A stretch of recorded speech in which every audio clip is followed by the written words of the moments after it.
Hello friends, फिर से केबी academy में आपका स्वागत है। तो चलो चलते हैं। पिछले क्लास से देखा होगा कि क्लास 10 की मैथ स्टार्ट किए थे। तो आज से क्लास 10 की सिलेबस की ओर बढ़ रहे हैं। तो आज से हम शुरू कर रहे हैं केबी एकेडमी चैनल पर आपको क्लास 10 की मैथ। तो बच्चों ध्यान रखना, आज से क्लास 10 की एनसीईआरटी बुक जो है तो चैप्टर वाइज थ्योरी के साथ साथ क्वेश्चन भी कराया जाएगा।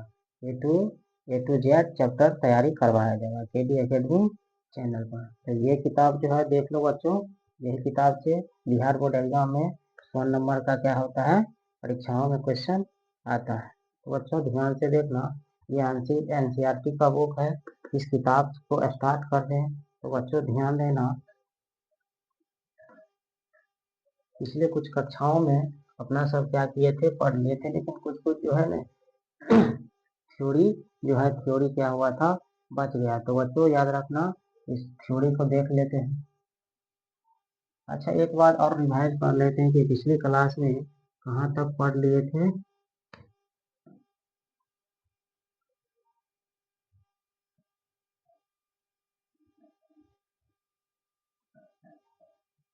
अभाज्य संख्या तक क्या कर लिए थे। तो बच्चों याद रखना, पढ़ लिए थे। कहाँ तक पढ़ लिए थे तो बच्चों याद रखना, तो अभाज्य संख्या का 1 मिनट बच्चों।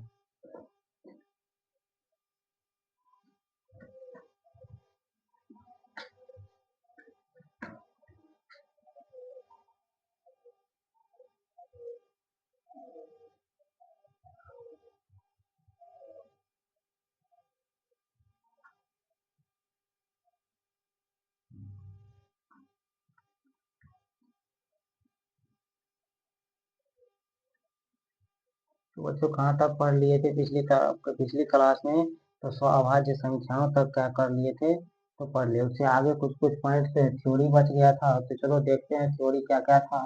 तो अब कौन सी पॉइंट अगला आ गया था, दशमलव संख्या। कौन सी संख्या, तो दशमलव संख्या। और दशमलव संख्या कितनी प्रकार का होता है, तो बच्चों याद रखना, दशमलव संख्या कितनी प्रकार का होता है बच्चों, तो याद रखना 2 प्रकार का होता है। कौन कितनी प्रकार का, तो 2 प्रकार का होता है। पहला कौन होता है, शांत दशमलव। दूसरा कौन सी होती है बच्चों, तो याद रखना अशांत दशमलव। शांत दशमलव देखते हैं, शांत दशमलव किसे कहते हैं, अलग में देखते हैं। शांत दशमलव बच्चों याद रखना, शांत दशमलव किसे कहते हैं। जैसे कोई है, कोई संख्या लेते हैं, उदाहरण देते हैं 10 है, 10 में कितनी से भाग देते हैं, मान लेते हैं 10 है, 10 में कितनी से भाग दे रहे हैं, तो 2 से दे रहे हैं। और 2 से क्या कितनी बार में कट रहा है, तो ये 5 बार में, 2 पंचे 10, 10 में कट रहा है। तो वैसी संख्या है 5 बार में कट गया। कटने के बाद ये हुआ कि वैसी संख्या जो पूरी तरह से भाग लग जाए, भाग क्या हो, लग जाए, उसे क्या कहा जाता है, तो शांत दशमलव। जैसे 10/5 है, इसमें देखो 2 से इसमें क्या कर रहे हैं, 10 में भाग देंगे तो कितनी मात्रा में, तो 2 पंचे 10, कट गया, पूरा पूरा कट गया, इसीलिए यह संख्या क्या कहलाता है, तो शांत दशमलव कहलाता है। शांत दशमलव दशमलव में भी आ सकता है। जैसे मानते हैं 9, मानते हैं 9/2 है, तो अब देखो 9 से इसमें भाग दो, 2 से भाग देते हैं 9, 2 चौके कितनी हुआ, 8 हुआ, कितना बचा, 1 बचा, 0.0 कितनी मरतबा है, तो 2 पंचे 10, क्या हुआ, कट गया, 10 10 कैंसिल हो गया, तो 2 पॉइंट 4 पॉइंट कितना हुआ, 5 है, 4.5, तो यही क्या हुआ, दशमलव। इसीलिए दशमलव क्या होता है, शांत दशमलव। उदाहरण लेते हैं 1/2, 2 से क्या करते हैं, 1 में भाग देते हैं, तो 0.5 मरतबे में क्या हो जाएगा, पूरा पूरा कट जाएगा। तो जो संख्या पूरा पूरा कट जाता है वो संख्या क्या कहलाता है, शांत दशमलव। 1/4 है, इसमें भाग देते हैं तो कितनी मरतबे में कटता है, तो 0.25 मरतबे में क्या हो जाएगा, कट जाएगा, पूरा पूरा कट जाएगा, इसीलिए यह भी शांत होगा। 1/8 है, 1/8 है, 1/8 में 8 से यदि भाग देते हैं तो 0.125 मरतबे में क्या हो जाता है, तो पूरा पूरा भाग लग जाता है। इसीलिए नोट में लिखे हैं बच्चों, याद रखना, एक पॉइंट और याद रखना, शांत दशमलव हमेशा कौन सी संख्याएं होती है, तो परिमेय संख्या होती है। क्या क्या होती है? तो परिमेय संख्याएं होती है। शांत दशमलव क्या होती है? तो परिमेय संख्या होती है। ऑब्जेक्टिव, ये जो तो नोट में लिखे हैं, ये कोई किसमें क्वेश्चन आएगा तो याद रखना बच्चों, ऑब्जेक्टिव में क्वेश्चन आ सकता है। किसमें आएगा बच्चों? याद रखना, ऑब्जेक्टिव में क्वेश्चन आ सकता है। अगला कौन सी शांत दशमलव है? तो अशांत दशमलव। शांत का ये क्या हो जाएगा? उल्टा। शांत दशमलव अशांत दशमलव कितनी प्रकार का होता है बच्चों? याद रखना, तो यह दो प्रकार का होता है। एक होता है रिपीटिंग, एक होता है नॉन रिपीटिंग। रिपीटिंग का मतलब होता है जो संख्या बार बार आए, जो संख्याएं बार बार आए, जैसे रिपीटिंग। रिपीटिंग का हिंदी क्या होता है? जो संख्याएं क्या हो, लगातार दोहराते रहते हो, उसे क्या कहा जाता है? रिपीटिंग कहते हैं। जैसे 0.3 है, इसी को क्या लिखा जा सकता है? 0.333 कहाँ तक जाएगा? तो अनंत तक जाएगा, इसीलिए यह क्या होगा? रिपीटिंग नंबर हुआ। ये कौन सी संख्या हुआ? तो रिपीटिंग नंबर हुआ। इसको और दूसरी भाषा में इसको और दूसरा संकेत क्या लिख सकते हैं? या 0.3 पर क्या ऊपर बार, इसको क्या कह सकते हैं? कहते हैं 0.3। इसके ऊपर इस टाइप का चिन्ह दे दो, इसको क्या कहा जाता है? इसको इस 3 के ऊपर जो चिन्ह है, इसको क्या कहा जाता है? तो याद रखना बच्चों, इसको बार कहा जाता है। इसे क्या कहा जाता है बच्चों? याद रखना, इसे बार कहा जाता है। अगला कौन सी है इसका भेद?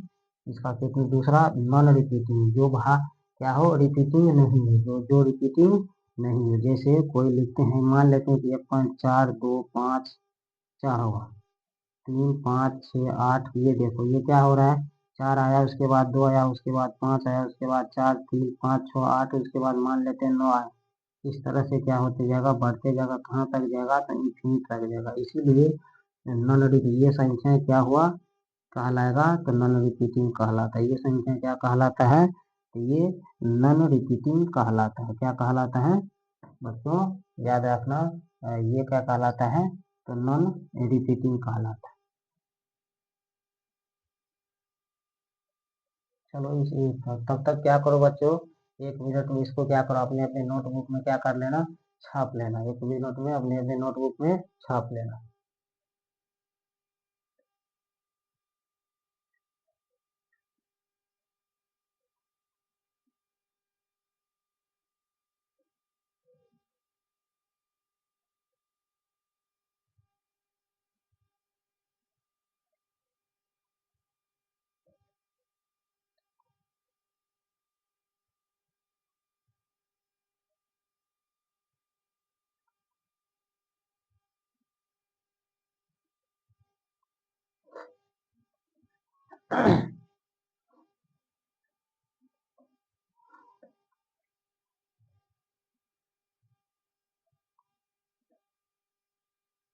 तो बच्चों आशा करता हूँ कि आप लोग क्या किया होगा, अपने नोटबुक में छाप लिया होगा और समझ भी लिया होगा। तो चलो देखते हैं इससे अगला थ्योरी क्या आता है, इससे अगला थ्योरी को पढ़ते हैं। चलो इसको साफ कर देते हैं।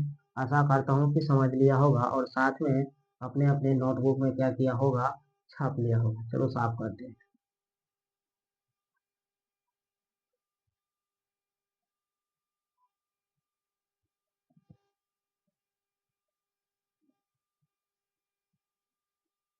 अब चलो सोच देखते हैं कि अगला कौन सी पॉइंट आएगा, अगला कौन सी पॉइंट आएगा।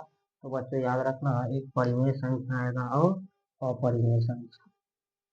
पहला कौन पॉइंट, अगला पॉइंट आएगा परिमेय संख्या। कौन सी संख्या? परिमेय संख्या। चलो इसको पहले क्या करते हैं, डिफिनेशन लिखते हैं। वैसी संख्याएं, वैसी संख्याएं जो P/Q के रूप में हो, उसे ही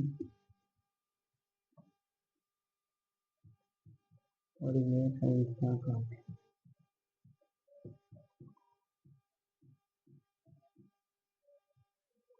इसे क्या कहते हैं? परिमेय संख्याएं। एग्जाम्पल लिखते हैं। एग्जाम्पल क्या करते हैं समझते हैं। एग्जाम्पल इसका क्या हो जाएगा? परिमेय संख्याएं देखो बच्चों, याद रखना पिछले कक्षा में भी आप लोग क्या किया होगा, पढ़ा होगा, कहीं से भी पढ़ा होगा, लेकिन समझा होगा। लेकिन हम क्या करेंगे, यहाँ पर जो सिलेबस में है पढ़ाना हमको पड़ेगा, इसलिए इस सब टॉपिक को पढ़ा रहे हैं, इसलिए इस टॉपिक को क्या कर रहे हैं, पढ़ा रहे हैं। देखो पहला कौन सी टॉपिक, ये पॉइंट कौन सी है, तो परिमेय संख्या। परिमेय संख्या कहते हैं किसी वैसी संख्या जो p/q के रूप में है, उसे क्या कहा जाता है, तो उसे परिमेय संख्या कहते हैं। वैसी संख्याएं जो बट्टे के रूप में, जैसे मान लेते हैं कि 4/5, 3/2, 6/8, 7/9, 13/12, 19/16, ये सब संख्या बट्टे के रूप में यदि हो तो उसे क्या कहा जाता है, तो परिमेय संख्या कहा जाता है। उसी संख्या को क्या कहा जाता है बच्चों, याद रखना, उसे परिमेय संख्या कहते हैं। जैसे 8 लिखते हैं 4 एक संख्या, 2/6, 9/12, 16/6, डॉट डॉट डॉट इन्फिनेट।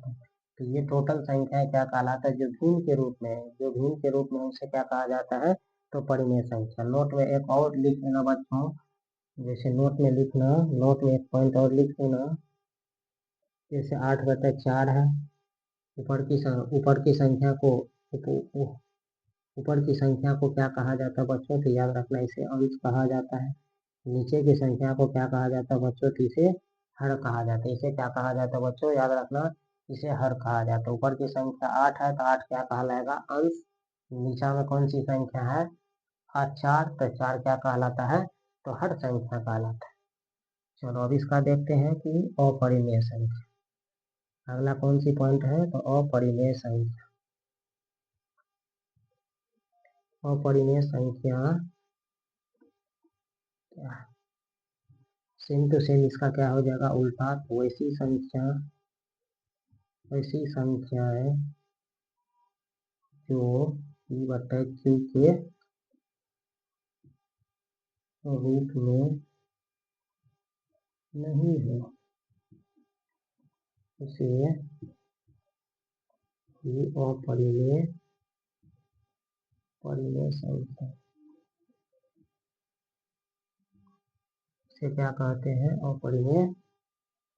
अपरिमेय संख्याएं कहते हैं। से क्या कहते हैं, एग्जाम्पल को समझते हैं, जैसे समझते हैं। एग्जाम्पल का हिंदी क्या होता है, जैसे। अब देखो परिमेय समझ गए कि परिमेय संख्या होता क्या है। जो संख्या बट्टे के रूप में, जैसे 4/6, 3/2, 4/5, 6/8, कोई भी संख्या यदि भिन्न के रूप में हो उसे क्या कहा जाता है, तो परिमेय संख्या कहते हैं। लेकिन इसी का उल्टा है अपरिमेय संख्या। वैसी संख्याएं जो p/q के रूप में नहीं है उसे क्या कहा जाता है, तो बच्चों याद रखना, उसे क्या कहा जाता है, तो याद रखना उसे अपरिमेय कहा जाता है। उसे क्या कहा जाता है, इसे अपरिमेय कहा जाता है। जैसे लिखते हैं 0.222 डॉट डॉट डॉट इन्फिनिट, तो ये क्या कौन सी संख्या कहलाएगा बच्चों, याद रखना, तो ये अपरिमेय संख्या कहलाएगा। ये क्या कहलाता है, अपरिमेय संख्या। दूसरा जैसे लिखते हैं पाए, देखो पाए है, पाए इसको क्या कहा जाता है, पाए, इसको क्या कहा जाता है, इसे पाए कहा जाता है। ये भी अपरिमेय संख्या है। तीसरा जैसे लिखते हैं, जैसे √3 है, √3 है, तो √3 क्या है, एक अपरिमेय संख्या। √3 क्या है, एक अपरिमेय संख्या। लेकिन बच्चों याद रखना, पाए है, पाए है, पाए को क्या कहा जाता है, अपरिमेय। उदाहरण समझते हैं, पॉइंट समझते हैं, पाए एक अपरिमेय संख्या है, लेकिन पाए का मान कितनी है, तो 2 मान है। एक का मान है, एक क्या मान है इसका, 22/7। दूसरा कौन सी मान है, 3.14। लगभग मानते हैं पाई का मान कितनी होती है, तो 22/7। दूसरा क्या मान होता है, 3.14 होता है। तो ये संख्या क्या कहलाता है, परिमेय। लेकिन पाई क्या है, एक प्रकार की अपरिमेय संख्या है, तो ये इसकी क्या हो जाएगी, ये से। चलो तब तक क्या करते हैं, आशा करता हूँ बच्चों कि आप लोग क्या किया होगा, इस दोनों पॉइंट को समझ लिया होगा, साथ में उदाहरण को भी क्या कर लिया होगा, समझ लिया होगा। तो ये उदाहरण जो है, उदाहरण सबसे क्या होता है, ये क्वेश्चन बनता है कहाँ पे, बिहार बोर्ड के एग्जाम में ऑब्जेक्टिव में उदाहरण सबसे क्या बनता है, ऑब्जेक्टिव क्वेश्चन बनता है। चलो तब तक इसको क्या करना, अपने नोटबुक में छाप लेना, और आशा करता हूँ कि आप लोग क्या किया होगा, समझ लिया होगा परिमेय संख्या और अपरिमेय संख्या। अब अगला पॉइंट देखते हैं। अगला पॉइंट पहला कौन सी है? एलसीएम और एचसीएफ।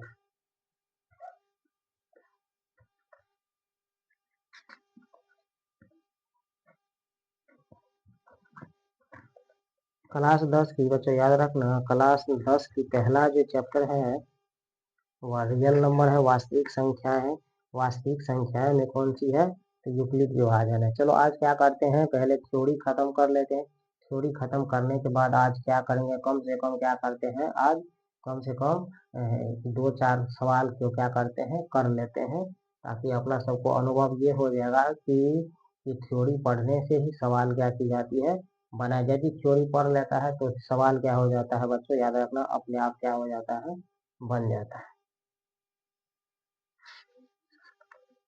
पहला चैप्टर में जो दिया है बच्चों याद रखना, यूक्लिड विभाजन से एलसीएम और एचसीएफ। बच्चा क्लास में पहला, दूसरा, 8वां, 10वां सब में एलसीएफ क्या की जाती है, सिखाया जाता है। लेकिन स्टैंडर्ड क्लास 10 में क्या होता है, अलग अलग एचसीएफ निकालने की विधियां सब क्या करना है, सीखना है।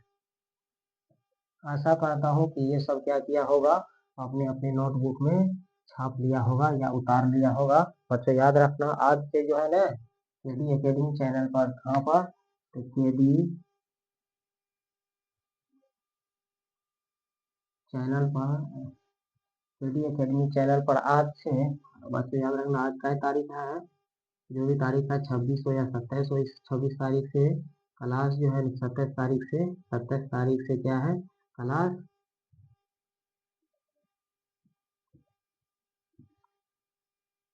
आज से क्लास बंद नहीं होगी, क्लास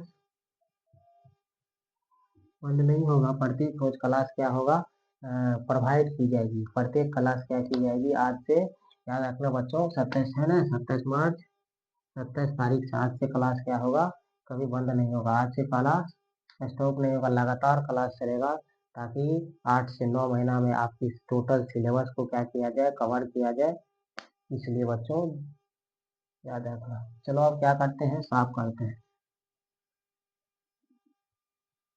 हाँ, एक बात और याद रखना बच्चों, केडी एकेडमी चैनल को सब्सक्राइब जरूर कर लेना, सब्सक्राइब जरूर कर लेना। सब्सक्राइब करने से नहीं तुम्हारा पैसा जाता है, नहीं मेरा पैसा जाता है, इसलिए चैनल को सब्सक्राइब कर लेना। लेकिन बच्चों एक बात और बोलते हैं, हम समझाते हैं कि चैनल को सब्सक्राइब करने से क्या होता है कि वीडियो जो है ना, वीडियो जो तैयार होता है, वीडियो जो अपलोड होता है चैनल पर, तो सबसे पहले आपको क्या हो जाएगी, इंफॉर्मेशन पता प्राप्त हो जाएगा। इसीलिए चैनल को क्या कर लेना, सब्सक्राइब करना। सब्सक्राइब करने से क्या होता है, हमें वीडियो का नोटिफिकेशन क्या हो जाता है, प्राप्त हो जाता है। इसीलिए चैनल को क्या कर लेना, सब्सक्राइब कर लेना।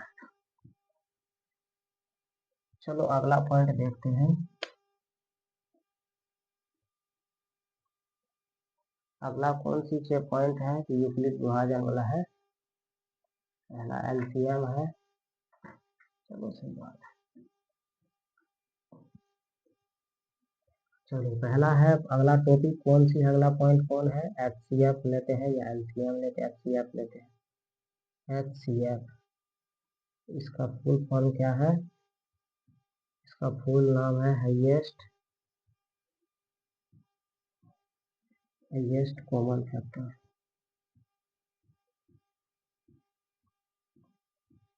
इसका फुल फॉर्म क्या हो जाएगा, हाईएस्ट कॉमन फैक्टर। इसको हिंदी में क्या कहा जाता है बच्चों, याद रखना, इसे हिंदी में क्या कहा जाता है, महत्तम समापवर्तक कहा जाता है। इसे हिंदी में क्या कहा जाता है, महत्तम समापवर्तक कहा जाता है। अब यदि एलसीएम अपना सब अपना बच्चों याद रखना, 6 क्लास में 8 क्लासों में क्या किया होगा, एलसीएम से एलसीएम और एचसीएफ सीखा होगा। तो क्लास 10 में भी एलसीएम सीखा जाता है साथ में, लेकिन एक अलग प्रकार की विधियां से सीखा जाता है। लेकिन अपना सब सीखे हैं, बच्चे क्लास में सीखा होगा, 6 क्लास 8 क्लास में सीखा होगा कि भाग विधि से क्या किया जाए, कि एलसीएम निकाला जाए, साथ में एचसीएफ निकाला जाए। यहाँ पर क्या करते हैं कि एलसीएम निकालने के बहुत सारा विधियां हैं, एलसीएम निकालने की बहुत सारा विधियां हैं, साथ में एचसीएफ निकालने का भी क्या है, बहुत सारा क्या है वेरिया है। तो पहला कौन सी है, तो HCF है। HCF भाई किसे कहते हैं। अब यदि HCF है तो HCF यदि पॉइंट है तो HCF का फुल फॉर्म क्या होता है, महत्तम समापवर्तक। महत्तम मतलब क्या होता है, मैक्सिमम। वैसी संख्याएं जो किसी पूर्णांक में क्या किया जाए, किसी पूर्णांक में बड़े से बड़े संख्या क्या हो, जो सभी संख्याओं में क्या लगता हो, पूर्णतः भाग लगता हो, या सभी संख्याओं से भाग लगे, उसे क्या कहा जाता है, HCF कहा जाता है। उसे क्या कहा जाता है, वैसी संख्याएं जो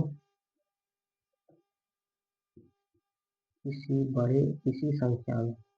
चलो इसका परिभाषा क्या लिखो, परिभाषा लिखने का कोई जरूरी नहीं है, बिहार बोर्ड एग्जाम में परिभाषा नहीं आता है तो परिभाषा लिखना है।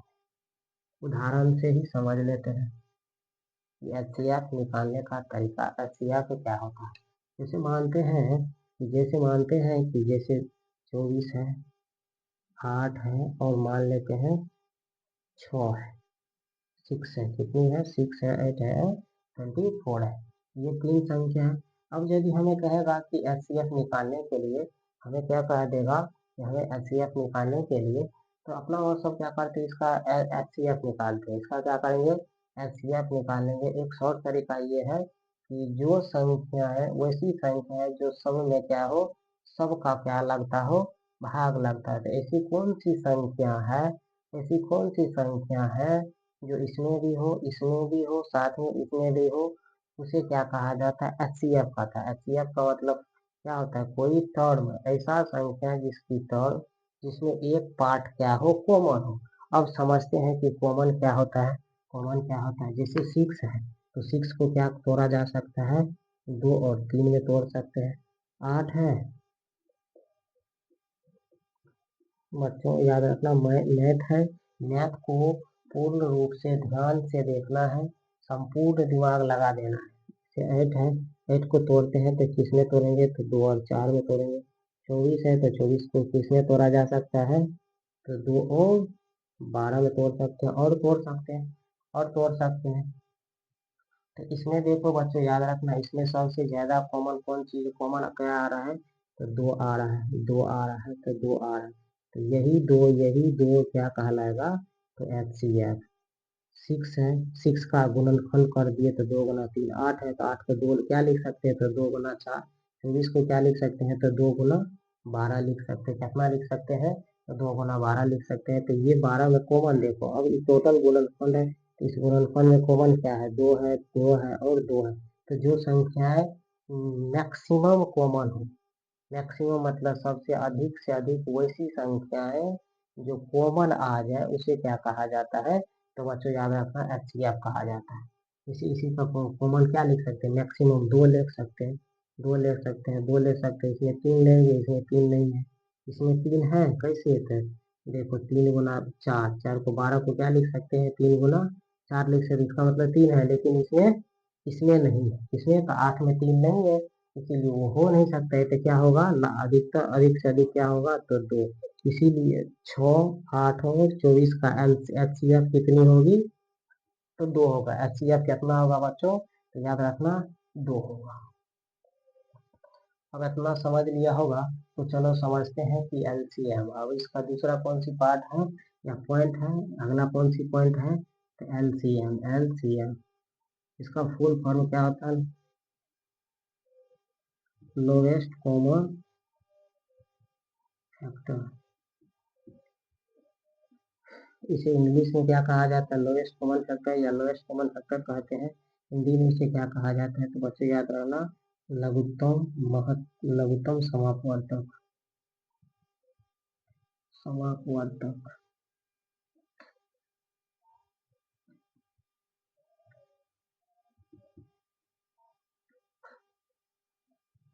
लघुत्तम समापवर्तक कहते हैं। हिंदी में इसे क्या कहा जाता है, तो लघुत्तम समापवर्तक कहते हैं। लघुत्तम मतलब क्या होता है, लौ लौ मतलब सबसे छोटा। अब देखो सुनने में हमें छोटा है, लेकिन इसका मान हमें सबसे अधिक आता है। जैसे HCF में समझे हैं कि वैसी संख्याएं जो मैक्सिमम संख्या से भाग लग जाए। कौन सी संख्याओं से भाग लग जाए? तीनों में भाग लग जाए। ऐसी कौन सी संख्या लेंगे जो तीनों में भाग लग जाए? तो 2 काट सकता है, 2 काट सकता है, 2 काट सकता है, मैक्सिमम। इसीलिए क्या लिया जा सकता है? मैक्सिमम 2 एचसीएफ होगा। उसी प्रकार एलसीएम में क्या लेना है? लोवेस्ट लेना है। लेकिन लोवेस्ट लेना तो है, लेकिन इसकी मान क्या आ जाएगी? हमें एचसीएफ से बड़ा आता है। इसकी मान क्या आ जाता है? एचसीएफ से बड़ा आता है, जो चैप्टर नंबर 1.2 में पढ़ना है। अभी फिलहाल इसको यहीं तक रहने देते हैं। अब इतना समझ लिए हैं, इतना समझ लिए हैं, तो चलो साफ करते हैं और अगला पॉइंट देखते हैं। अगला पॉइंट सीखना क्या है? अगला है एल्गोरिथम, यूक्लिड विभाजन। बच्चों याद रखना, एक वैज्ञानिक था जिसका नाम था यूक्लिड विभाजन एल्गोरिथम। जिसका क्या नाम था? यूक्लिड विभाजन एल्गोरिथम। वैसे अपना सब सीखते थे। जैसे मान लेते हैं कि ये 18 है, इसको क्या करना है? इस तरह से क्या करना है? इस तरह से 3 छाके 18 कर जाएगा। इसका एचसीएफ कितना हो जाता था? तो 3 हो जाता था, 3 हो जाता था। लेकिन इस विधि से नहीं निकालना है हमें। एक विधि दिया था, एक गणितज्ञ है, एक महान गणितज्ञ है, एक महान गणितज्ञ है। इसका नाम था यूक्लिड विभाजन एल्गोरिथम। यूक्लिड विभाजन एल्गोरिथम एक परिमेय है। तो पॉइंट सीखते हैं, यूक्लिड विभाजन एल्गोरिथम।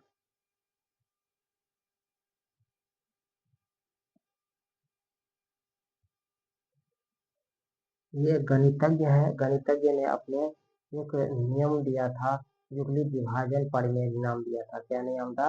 यूक्लिड विभाजन प्रमेय नाम दिया था। यूक्लिड विभाजन एल्गोरिथम या प्रमेय कहा जाता है इसे। तो इसने ये कहा कि एक गणितज्ञ है, ये गणितज्ञ है। इसने ये कहा कि बच्चों याद रखना, जो जिस विधि से अपना सब सीख लिए है, तो एक बार क्या कर लेना, इस विधि से भी क्या करना? एचसीएफ निकाल लेना। इस विधि से भी क्या कर लेना? एचसीएफ निकाल लेना। और देखना कि इस विधि से एक एल्गोरिथम का एक परिमेय है, इसने एक सूत्र दिया था। सूत्र इसका ये है, यूक्लिड विभाजन एक सूत्र दिया था, तो ए बराबर क्या हो जाएगा? B cube plus R. 0 less than R less than B, ये एक सूत्र दिया था। इसको हिंदी में क्या कहा जा सकता है? तो भाज्य बराबर भाजक गुने भागफल जोड़ शेषफल।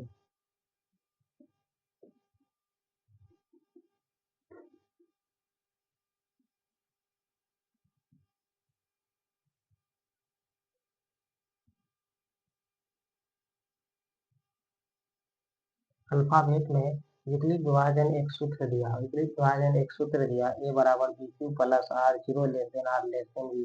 0 लेस देन आर, इसका मतलब ये हुआ, आर क्या है? शेषफल हुआ।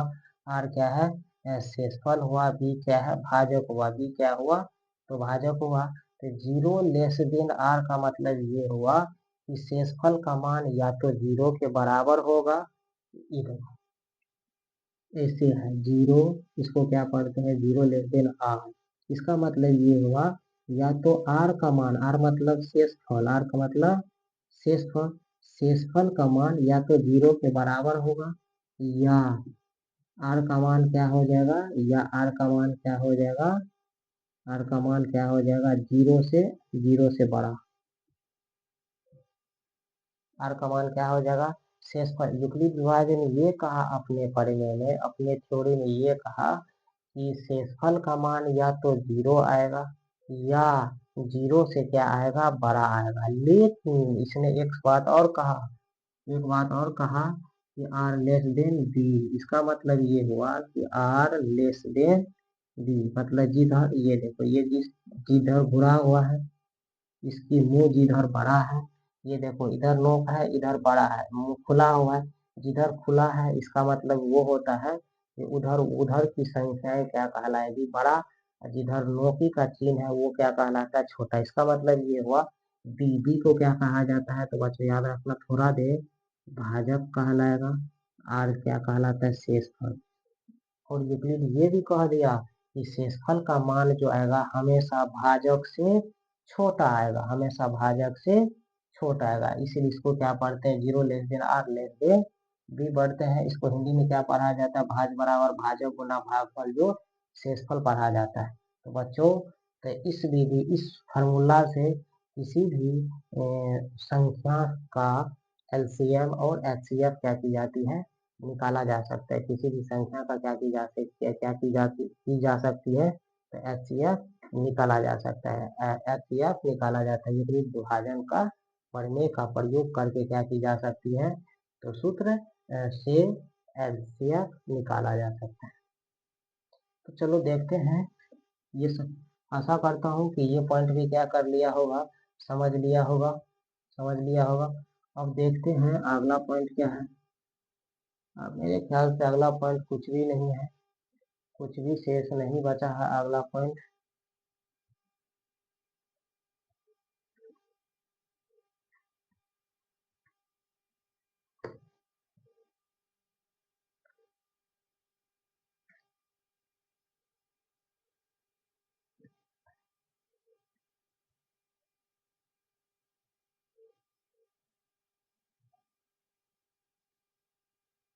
अब देखते हैं, अब देखते हैं, एक उदाहरण लेकर समझते हैं कि एचसीएफ निकालने के लिए एचसीएफ उदाहरण समझते हैं, एग्जाम्पल समझते हैं।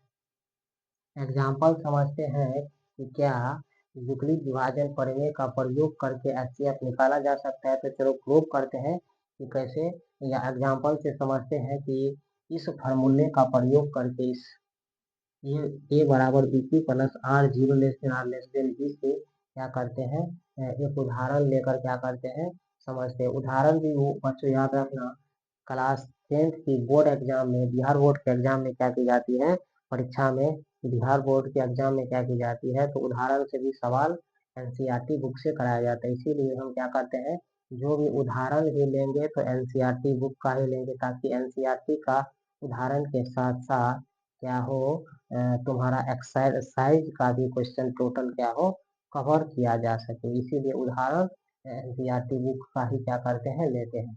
जैसे बनाते हैं, जैसे उदाहरण लेते हैं 20 और 4, ये दोनों संख्या का क्या करना है हमें, का एचसीएफ ज्ञात करना है।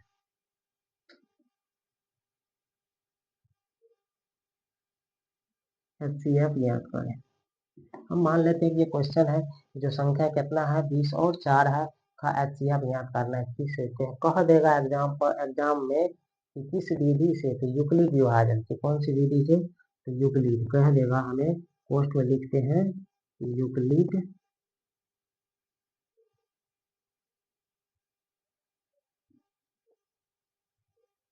यूक्लिड विभाजन एल्गोरिथम से का मतलब ये हुआ कि इस विधि का, यूक्लिड विभाजन प्रमेय का प्रयोग करके एचसीएफ ज्ञात करना है। इसीलिए अब देखते हैं उदाहरण कितना है।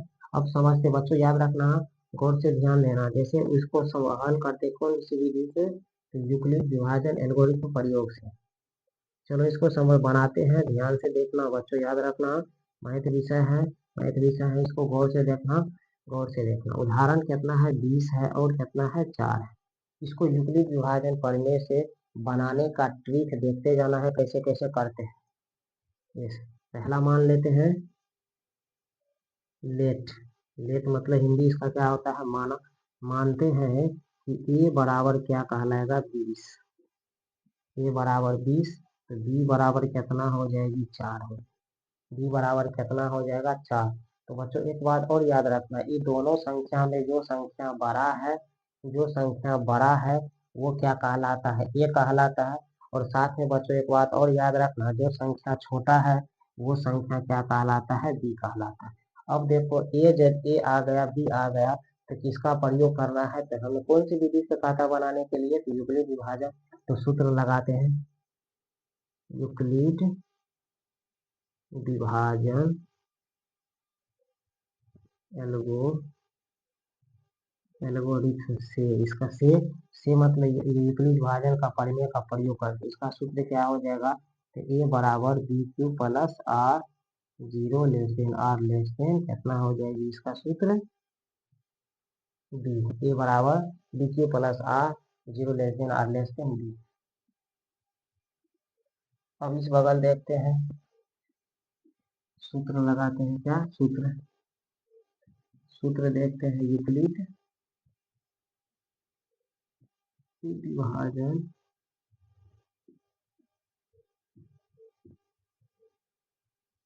यूक्लिड विभाजन एल्गोरिथम से।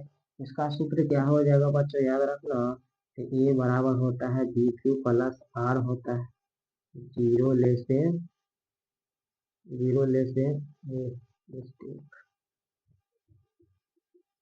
फिर से इसको लेते हैं zero less than R less than B. चलो अब क्या करते हैं बच्चों, याद रखना, यहाँ तक तो हो गया। अब देखते हैं ए का मान कितना है। ए का मान देखो सवाल में कितना दे दिया है, तो 20 दिया है। तो ए बराबर क्या हो जाएगा, जैसे जैसे बनाते हैं बच्चों याद रखना, परीक्षा में हूबहू ऐसे आएगा परीक्षा में, ठीक ना। ए बराबर क्या हो जाएगा 20 बराबर बी का मान कितना दिया है, बी का मान इधर देखो बच्चों सवाल में कितना है, पहले बता दिए थे, जो संख्या बड़ा है वो ए कहलाता है, जो संख्या छोटा है वो क्या कहलाता है, बी कहलाता है। तो ए का मान कितना 20 और बी का मान कितना हो जाएगा 4, कितना हो जाएगा 4, कितना हो जाएगी बी का मान 4 हो जाएगी। और देखो बच्चों याद रखना क्यू, क्यू का मान कैसे निकालेंगे, तब जाकर शेषफल आएगा। क्यू का मान कैसे निकालेंगे, क्यू का मान कैसे निकालेंगे, तो इस 4 से क्या करना है, इस 4 से क्या करना है, ये जो 4 है इस 4 से इसमें भाग देना है। तो कितनी मर्तबे में भाग लग जाएगा, 4 से कितनी मर्तबे में भाग लगता है, तो 5 मर्तबे में, जो क्या कहलाता है भागफल कहलाता है, क्या कहलाता है भागफल। तो 4 से क्या करते हैं, 4 से 20 में भाग देते हैं, कितने मर्तबे, 5 मर्तबे, कितना मर्तबे 5 मर्तबे से, कितना मर्तबे में कटा, तो 5 मर्तबे में। और शेषफल क्या बचेगा हमें, जब पूरा पूरी 4 से लेते इस 4 से इस 20 में भाग देगा तो 5 मर्तबे आ जाएगा, पूरा पूरी कट जाएगा, तो शेषफल का मान कितना आ जाएगा 0। अब यदि शेषफल आ ही गया है तो हमें बचा ही क्या, हमें बचा ही क्या, तो एचसीएफ बचा। अगला कौन सी पॉइंट आ जाएगा हमें, एचसीएफ 4, ये कट गया, ये यदि कट गया तो इसके क्या लिखते हैं एचसीएफ, एचसीएफ कितना कितना का, 20 और 4 का, 20 और 4 का एचसीएफ कितना आ जाएगा बच्चों, याद रखना हमें एचसीएफ हमें कितना आ जाएगा 4 ही आएगा, कितना आ जाएगा एचसीएफ, एचसीएफ का मान कितना आ जाएगा 4 ही आ जाएगा।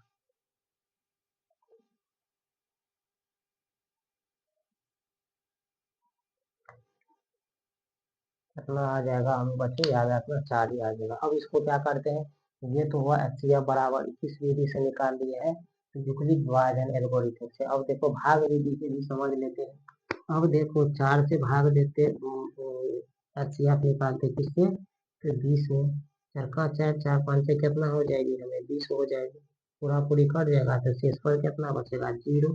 तो जो संख्या लास्ट बार किससे संख्या कटता है, यही संख्या लास्ट भी है और शुरू भी है 4, तो 4 ही क्या कहलाता है, तो एचसीएफ कहलाता है, 4 ही क्या कहलाता है बच्चों, याद रखना एचसीएफ कहलाता है, 4 ही क्या कहलाता है, एचसीएफ कहलाता है। आशा करता हूँ कि आप लोग क्या किएगा होगा, समझ लिया होगा। चलो फिर से देखते हैं, यूक्लिड एक गणितज्ञ वैज्ञानिक है, यूक्लिड कौन था, तो यूक्लिड एक गणितज्ञ वैज्ञानिक था जिसने एक प्रमेय दिया जिसका क्या नाम रखा, यूक्लिड विभाजन एल्गोरिथम प्रमेय। जो एक सूत्र है साथ में क्या दिया, एक सूत्र दिया, ए बराबर B Q plus R zero less than R, zero less than R less than B. इसको भाज्य, इस ए को क्या कहा जाता है भाज्य, बी को क्या कहा जाता है भाजक, और क्यू को क्या कहा जाता है भागफल कहा जाता है, आर क्या कहलाता है बच्चों याद रखना, तो शेषफल कहलाता है। एग्जाम्पल समझते हैं, जैसे 20 और 4, 20 और 4, 4 का एचसीएफ ज्ञात करना है किस विधि से, तो यूक्लिड विभाजन एल्गोरिथम विधि से क्या करना है, इस तरीका से निकालना है, विधि से क्या करना निकालना है। दो संख्या है 20 और 4, कौन सी संख्या है, तो 20 और 4। ये एक बात और याद रखना, 20 और 4 में बनाने का ट्रिक है इस विधि से, कौन सी विधि से, तो यूक्लिड युगलिक विभाजन पढ़ने का एक ट्रिक है कि दोनों संख्या को पहले देखो, जो संख्या बड़ा है वो संख्या ए कहलाता है। क्या कहलाता है? ए। जो संख्या छोटा है वो कौन सी संख्या कहलाता है? तो बी कहलाता है। अब इसका क्या करते हैं? सूत्र लगाते हैं। कौन सी विधि से? तो हमें पहले कह दिया है युगलिक विभाजन एल्गोरिथम विधि से निकालना है। चलो निकालते हैं। युगलिक विभाजन एल्गोरिथम पढ़ने से इसका सूत्र लिखते हैं। ये देखो सूत्र, ए बराबर B Q plus R zero less than R less than क्या हुआ बी। तो जैसे ए का मान कितना है 20, बी का मान कितना है 4 है। अब क्यू हमें प्राप्त नहीं, क्यू तो हमें दिया नहीं है, तो क्या करना है? इस बी से क्या करना है? ए में भाग देना है। जितना मर्तबा लगता है उसको क्या करते हैं? क्यू के स्थान पर क्या किया? रख दिए हैं। जो शेषफल बचा उसको कहाँ पर रखे हैं? तो आर पे रखते हैं। आर का मतलब शेषफल 0 की जगह। अब देखो पूरा पूरी जब कट ही गया, शेषफल यदि 0 आ गया तो बचा क्या? कुछ नहीं। तो जो संख्या से पूरा पूरी भाग लग जाता है उसे तो क्या कहा जाता है? तो एचसीएफ कहा जाता है। उसे क्या कहा जाता है? तो एचसीएफ कहा जाता है। समझ लिया?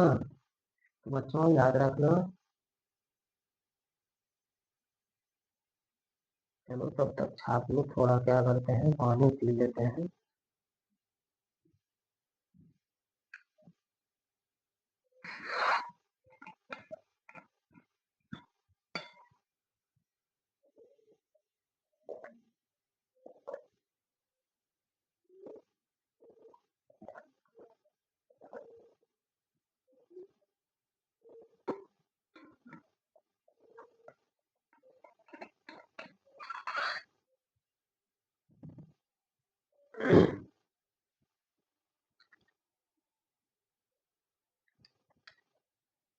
हेलो बच्चों, याद रखना केडी एकेडमी चैनल को सब्सक्राइब जरूर कर देना ताकि आने वाला वीडियो का क्या हो नोटिफिकेशन पर आप हो। साथ में क्या हो, एक प्रकार की क्लास की जानकारी सही टाइम पर क्या आने वाला है क्या नहीं आने वाला है। हाँ, एक बात और कह देते हैं कि केडी एकेडमी चैनल पर टोटल सिलेबस जो है ना फ्री में क्या की जाएगी? पढ़ाया जाएगा। वो भी डिटेल में, वो भी क्या पढ़ाया जाएगा? संपूर्ण chapter, chapter by chapter detail में पढ़ाया जाएगा। ये बेसिक टू एडवांस से, बेसिक टू एडवांस। इसलिए बच्चों चैनल को सब्सक्राइब जरूर कर लेना।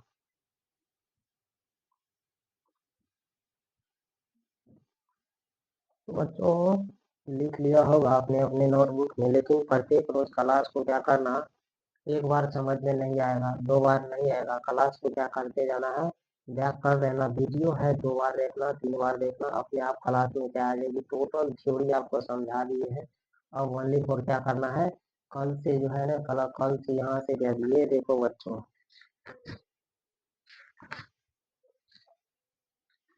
कौन से चैप्टर नंबर 1 देखो, चैप्टर पॉइंट प्रश्नावली कितना है? 1.1 है।